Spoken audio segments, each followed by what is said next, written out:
Assalamualaikum warahmatullahi wabarakatuh. Salam sejahtera buat kita semua.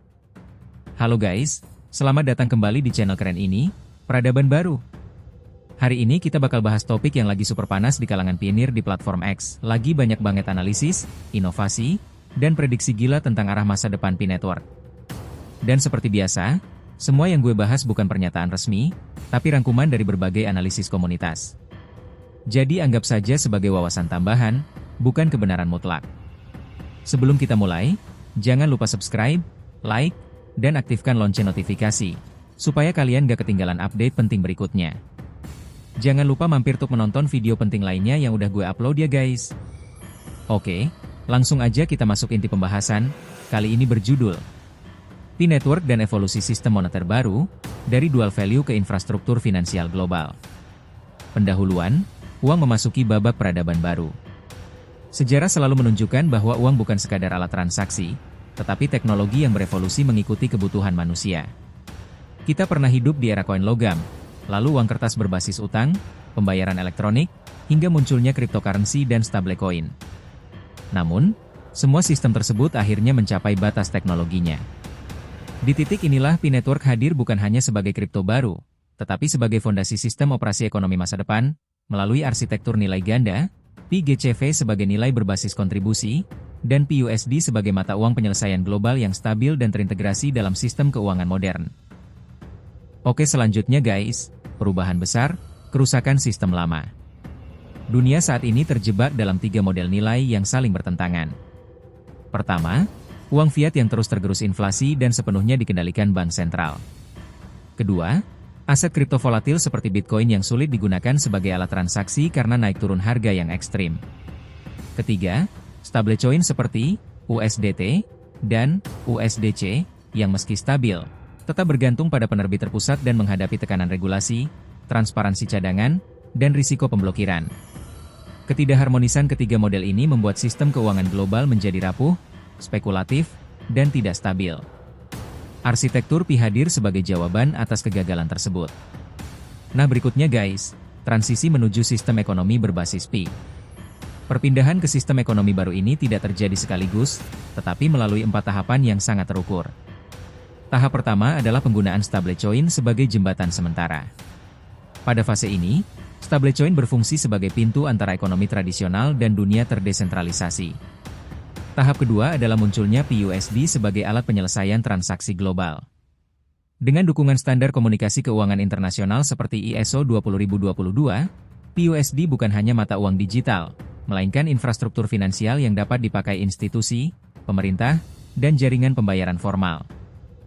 Tahap ketiga adalah pemisahan fungsi penuh antara dua elemen utama, PIGCV sebagai sumber penciptaan nilai berbasis kontribusi, dan PUSD sebagai mata uang transaksi dan akuntansi.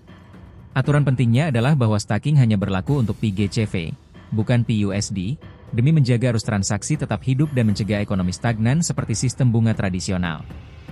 Tahap keempat adalah terbentuknya ekonomi tertutup yang seimbang. Dalam model ini, PUSD digunakan dalam transaksi, lalu kembali ke sistem sebagai PIGCV melalui treasury jaringan. Siklus tersebut menggantikan peran bank sentral dan menciptakan kestabilan mandiri tanpa intervensi manusia. Oke guys, berikutnya, staking, suku bunga era Web 3. Dalam sistem Pi, staking berfungsi sebagai mekanisme pengaturan ekonomi layaknya suku bunga, namun dengan paradigma baru. Hanya PIGCV yang bisa di-staking, karena nilai tersebut dihasilkan dari kontribusi. PUSD tidak dapat di-staking karena perannya sebagai uang transaksi harus tetap bergerak, tidak dikunci atau diperlambat. Kebijakan ini memastikan bahwa ekonomi tetap produktif, nilai tidak berasal dari spekulasi pasif, dan sistem tetap selaras dengan logika kontribusi. Regulasi global, identitas digital, dan keheningan yang sengaja. Salah satu titik krusial dalam perjalanan Pi adalah munculnya kode identifikasi resmi DTI, 2K95TZ2KN, yang tercantum dalam dokumen MICA versi 1.1, Oktober 2025. Ini bukan sekadar deretan huruf dan angka, tetapi tanda bahwa Pi telah masuk ke dalam sistem keuangan formal global. Identifikasi tersebut menunjukkan bahwa Pi telah melalui proses verifikasi hukum, audit teknologi, evaluasi risiko, hingga kepatuhan anti pencucian uang dan identifikasi pengguna. Dengan adanya identitas resmi ini, bank, regulator, dan infrastruktur pasar dapat mengenali dan memperdagangkan Pi secara sah. Keheningan tim inti Pi bukanlah misteri atau kewaspadaan publik, melainkan bentuk kepatuhan hukum. Menjelang tanggal perdagangan resmi, pihak penerbit dilarang memberi pernyataan yang berpotensi menggerakkan pasar, mempromosikan nilai, atau mengumumkan peristiwa material seperti open mainnet secara terbuka. Hal ini merupakan bagian dari regulasi yang melindungi integritas pasar dan mencegah manipulasi. Semakin diam mereka, semakin kuat indikasi bahwa proses hukum dan transisi sedang berjalan.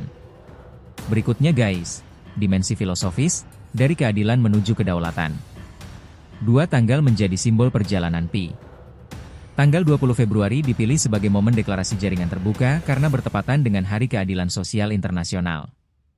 Ini menjadi pesan bahwa Pi lahir untuk memperbaiki ketidakadilan ekonomi global.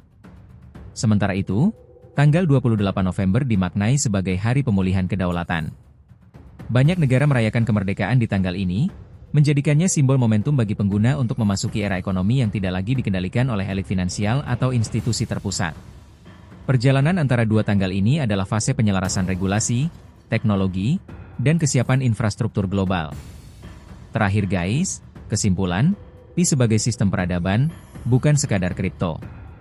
Dengan model 2 nilai, Pi GCV dan Pi USD, Pi Network tidak hanya memperkenalkan mata uang baru, tetapi membangun fondasi sistem ekonomi baru yang stabil, terukur, adil, dan tertutup secara mandiri.